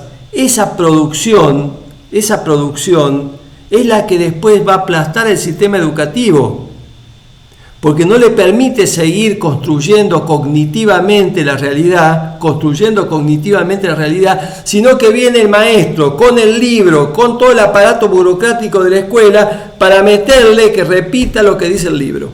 Perfecto, y además se suma a eso, que bueno, pensemos todos nosotros que a esa edad, estar sentados en un lugar sin movernos, escuchando algo que a lo mejor no nos interesa, bueno, y aparece el diagnóstico de déficit atencional, hiperactividad, y los niños están medicados porque no toman atención. Claro, no toman atención en cosas que ellos no quieren, pero pueden estar tomando atención en cosas que sí les generen interés. Entonces también este modelo educativo que aplasta, digamos, lo infantil y lo creativo, por lo menos en Chile no cambia la lógica de la competencia, la lógica de la nota, la lógica de lo individual. Incluso los lugares donde hay, se llaman salas de integración, donde a niños con necesidades como especiales los integran, pero nunca los contactan con los otros. Claro. Les generan un espacio personal individual para que ellos estén adaptados a ese lugar, pero no tienen un lazo con el otro. O sea, repiten lo que dicen combatir. Claro, eso. Pero aparte, siguiendo tu ejemplo, ¿por qué las aulas tienen que estar cerradas? ¿Por qué tienen que haber líneas de ¿cómo se llama? De asientos en forma lineal? ¿No? Ese es el panóptico, ¿no? ¿Por qué no salir de las aulas? ¿Por qué no hacer agrupabilidad de otra forma? Seguramente algunas escuelas la hacen, ¿no es cierto? Pero en general, ¿no? ¿Y por qué tiene que ser la referencia del saber solamente? El maestro tiene que ser un mediador evanescente de la producción de los chicos, y no el que tiene el amo, el uno, frente a la multiplicidad, que le va a decir, esto que parece muy utópico, etcétera, etcétera, pero eso va al núcleo ontológico del ser humano, ¿no? Bien, damos Mirta y Armando, o Armando y Mirta, no sé. Hola, bueno, la verdad que estoy contentísima en esta reunión, me pareció hermosa, aprendí un montón y también me deja un montón de preguntas, ¿no? Lo primero que quiero es agradecer a todos y a todas y hacer un pedido para la próxima vez. que pongamos en cada uno de los lugares, en nuestro nombre, encostadito, por lo menos de qué país somos. Hermosa propuesta. Sí, porque somos desde algún lugar, vivimos desde alguna realidad. A veces por las tonadas me doy cuenta de algún país, no sé, a los chilenos los identifico, me confundo venezolanos con colombianos y demás. Sí. Así que hagámoslo, me parece. Yo soy argentina y vivo en la provincia de Buenos Aires. Bárbaro, hermosa. Y otra reflexión es el tema de la colonialidad, ¿no? Fíjense que nosotros estamos analizando autores muy interesantes, pero la mayoría son extranjeros, no son de América Latina. Son de países, bueno, Lazzarato, Guattari, incluso Marx. Hay algunos que hablan, yo no tengo formación teórica marxista. Debo tener algo de marxismo también porque se impregna en las culturas. Mi formación es nacional y popular, de todas pensadores y políticos y catedráticos generalmente argentinos. Pero fíjense lo de Marx, donde algunos dicen marxiano y no marxista. Fue muy influyente el marxismo visto desde Europa. Bueno, Marx mismo estaba, desde donde pensó todo el análisis de la sociedad capitalista, de la producción del proletariado. ¿Por qué Mariátegui, por ejemplo, no pensaba que el sujeto central de la revolución en su país era el proletariado? Porque no había proletariado, sino los indígenas de su país. Sin embargo, se lee, se escucha, se nombra mucho más a Lenin que a Mariátegui, mucho más a Marx que a Mariátegui. Entonces, a mí me producen ciertas confusiones, ¿no? Claro. Esto me parece interesante como para ir pensándolo, a dónde remite nuestro propio pensamiento. Si sigue siendo eurocéntrico, sin descartar el pensamiento de otras latitudes, pero no citamos a tantos autores de lo que se llama Oriente. No citamos autores de la India o autores de Egipto o de donde sea. No se pensaba en Samir Amin. Samir Amin es europeo. Sí. Un autor bien interesante. Lo dejo no como una crítica, sino para que nos pensemos. Pero casualmente este espacio de Colonial, y lo tuvimos a Ramón Grosfoguel de invitado. Sí, totalmente. Pensador de aquello, lo tuvimos acá. Lo sigo mucho. Y estas cosas que digo están fuertemente influidas por el pensamiento de Grosfoguel, de Katia Colmenares, de todo este movimiento que tanto no se ve, no tiene una difusión tan grande. Pero vos hablabas recién, Roberto, de Razier. Yo lo googleé, es francés. Sí. Y también podemos hablar de Razier, pero hablemos de Paulo Freire. Claro. Lo que pasa, te comento. Perdón, Roberto, y termino totalmente. Me remito y releo la pregunta de Jorge Viterbo, que dice: ¿cómo hacemos para deconstruir y construir subjetividades emancipadoras de forma urgente? Perfecto. Porque los tiempos que vivimos lo ameritan. Lo reproduzco, lo asumo y saludo a todo el mundo con Perfecto. Esta pequeña intervención. Gracias. Buenísimo, Mirta.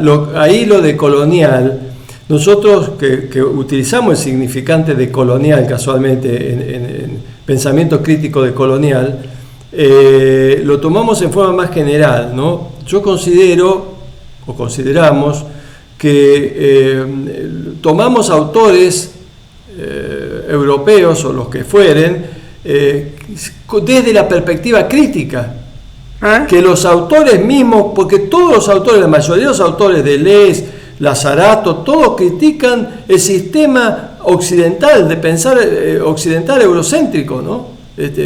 Pero bueno, pero también lo hemos tenido a Ramón Grosfoguel y seguramente lo vamos a tener el año que viene seguro, porque ya lo teníamos bueno, se ha comprometido en estar. Vamos a ver, vamos a organizar. Por supuesto, no solamente Grofogel y todos los académicos decoloniales, sino también la filosofía andina. Por eso también lo tuvimos a Julien, que si bien es un occidental, pero se fue a China para de China mirar a Occidente y criticar toda la estructura eurocéntrica, ¿no? Que es muy interesante, que un compañero nombró ahí hace poquito sobre esto de las cuestiones silenciosas, ¿no? Los procesos silenciosos. Y por supuesto, lo que pasa es que hay que tener todas las herramientas posibles de crítica y para pensar, y sobre todo de la micropolítica y la macropolítica, pensar otros mundos posibles, pero no como generalidades conceptuales, sino en la cotidianeidad. Mientras vamos caminando, ¿no? También buscar ahí unas potencias creativas en todo momento, me parece, porque la ruptura tiene que ser permanente, ¿no? Si de pronto, si hablamos que somos colonizados cognitivamente a partir de los binarios occidentales, del logos occidental, del taponamiento del cuerpo, de las sensibilidades y con el hiperdesarrollo de la cabeza, del pensamiento, y de pronto seguimos pensando y somos hipercríticos y en la cotidianidad seguimos pensando en forma eurocéntrica, entonces, bueno, es decir, necesitamos algunas herramientas para que la lucha también sea en la cotidianeidad y tomar herramientas del arte, de donde sea, pero que sean rupturistas, porque lo que tenemos que hacer es sacarnos un poco, por lo menos intentar la lucha, y ahí es muy importante, de todas estas cuestiones normativas, instituidas, ¿no? Porque si vemos que de pronto el sistema nos aplasta, y nos aplasta seduciéndonos, como decía el compañero de los niños con la cantidad de juguetes, todos estamos rodeados de juguetitos que el sistema nos brinda, ¿no es cierto? Ahora, ¿qué hacemos con eso?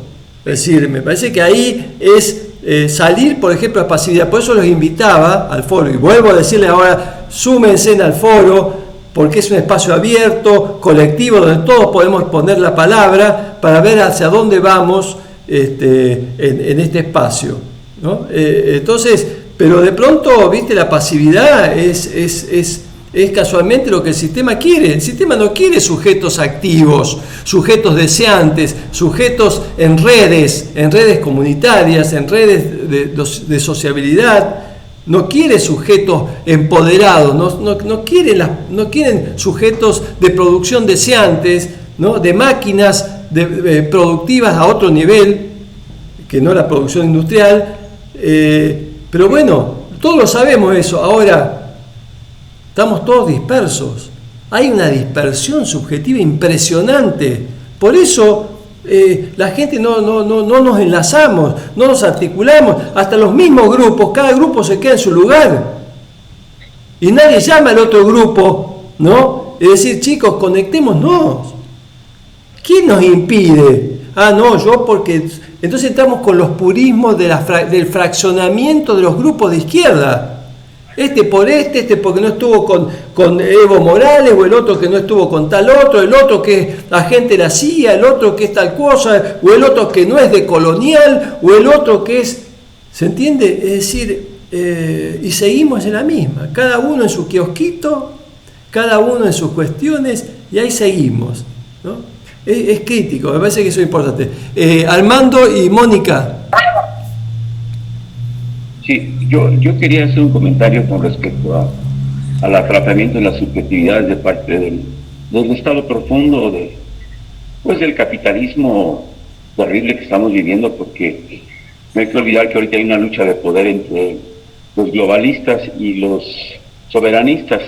Trump llega con una idea soberanista porque el estado profundo norteamericano y la supremacía blanca lo que quieren es pues que sea una potencia a través de Estados Unidos, cosa que la multiplicidad y los polos que se están desarrollando en otras regiones están haciendo que los BRICS tengan más poder, y que Rusia y que China, hay una tripolaridad ahorita en el mundo del control económico, pero sigue siendo capitalista. Y los globalistas pues apostaron por la cuestión del control de las aduanas, el control de los países, el control de las subjetividades, y ahí es donde el autor nos dice que el 40% de la fuerza de los estados capitalistas lo utilizan para la mercadotecnia y la publicidad. Entonces, estamos en una situación terriblemente desventajosa. Y por otro lado, bueno, ese sería un análisis global de lo que está pasando, limitado, porque incluso yo soy limitado también, pero trato de investigar lo más que se pueda. Y la otra cosa que quería comentar es que celebro este acontecimiento, porque al final del día el autor nos habla del acontecimiento. Y creo que ese pequeño espacio es un acontecimiento, una pequeña máquina de guerra toda, un poquito, le faltan algunas piezas, pero bueno, hacemos el intento y... Estamos derrapando. Quiero felicitar a los compañeros porque de todos aprendemos de todos. Este es un espacio comunitario en el que los errores de uno los puede el otro sacar adelante y bueno, adelante, ¿no? Es una felicitación al grupo. Exacto, Antonio. Y bueno, vos sabés que, bueno, a mí me parece, no sé, tengo la sensación de que fue un buen encuentro el de hoy y que mi preocupación es si realmente podemos intuir, porque acá más que conceptualizar hay que intuir, ¿no? Cierta intuición por dónde va la cosa, qué es lo que realmente, cuál es el núcleo de lo humano, cuál es el común de los humanos, ¿no? Es decir, cuáles son los elementos comunes que tenemos con el otro, ¿no? Entonces, me parece que si logramos aproximarnos un poquito a dar vueltas por ahí, es mi preocupación, ¿no? Porque el pensamiento crítico por ahí es muy... lo dijimos la otra vez, el pensamiento crítico, ¿es crítico? ¿O está navegando en la boludez? ¿O está navegando en las abstracciones críticas? ¿No? Entonces... qué sé yo, ¿no? A mí me parece que el pensamiento crítico, salvando muchísimas excepciones, por supuesto, pero es jarabe de pico. Y de pronto, en la cotidianeidad, tenemos que levantar las banderas de una máquina de guerra cotidiana en nuestros pequeños espacios y generando siempre algo nuevo, porque esa es la cuestión, romper la ruptura, pero no la ruptura por un elemento negativo porque sí, sino ruptura para entender que hay que romper eso, que no es así, que hay que entrar por los intersticios de la superficie dogmática del poder y tratar de generar pequeñas potencias. El autor habla de las nómadas, de las mónadas. Las mónadas, ¿no? Como centros energéticos que tienen entradas y salidas y que están en interacción con un montón de otras mónadas más, ¿no? Y habla de que el mundo es un proceso de individuación.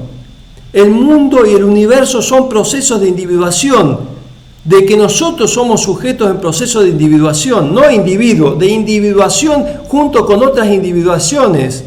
Eso es las conexiones energéticas de líneas de fuerza interactivas, esa es la dinámica del universo. Eso es lo que el poder trata de sofocar, de tapar, de controlar, de neutralizar, ¿no? Para que la cosa no se mueva, que sigamos moviéndonos en el circuito pequeño mercantil. Ahí sí, movete todo lo que quieras, ahí sí, ¿no? Fiesta, mercancías, consumo, pasividad, dogmatismo, quieto, no hagas nada, centralizate en lo tuyo, gestioná tu propia vida, ¿no? El precepto neoliberal. Bien, Mónica, cierra usted el encuentro.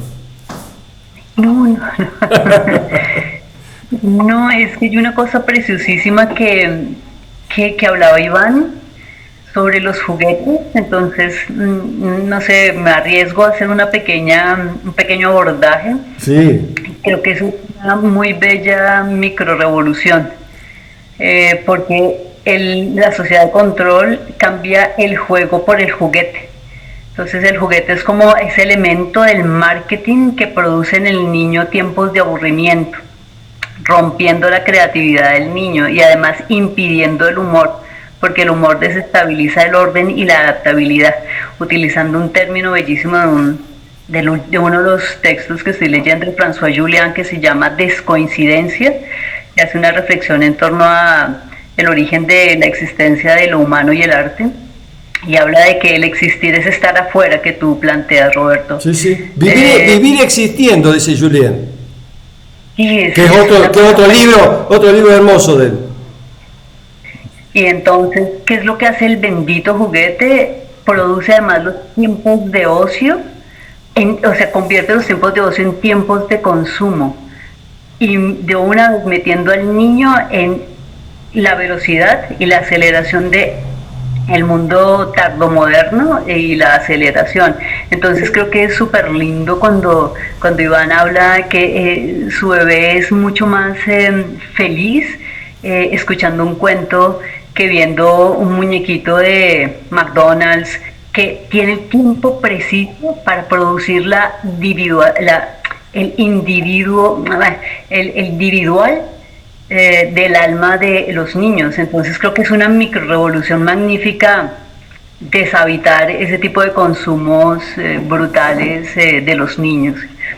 Y son lindos, qué lindo estar con ustedes. Bárbaro.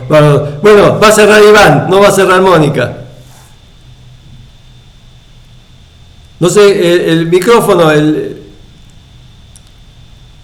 Sí, súper de acuerdo con la asociación del hiperconsumo de los objetos, de los juguetes como objetos, en el sentido de que eso es lo que genera en el niño la ansiedad del encuentro con un objeto que le va a dar, igual que el libro de autoayuda, el apaciguamiento de su potencial creativo, ¿sí?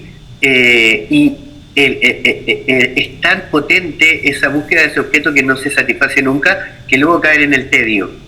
Y nosotros caemos en el tedio, como yo, bueno, mi oficio artesanal aún no soy de ninguna capilla, soy psicoanalista a veces cuando se puede.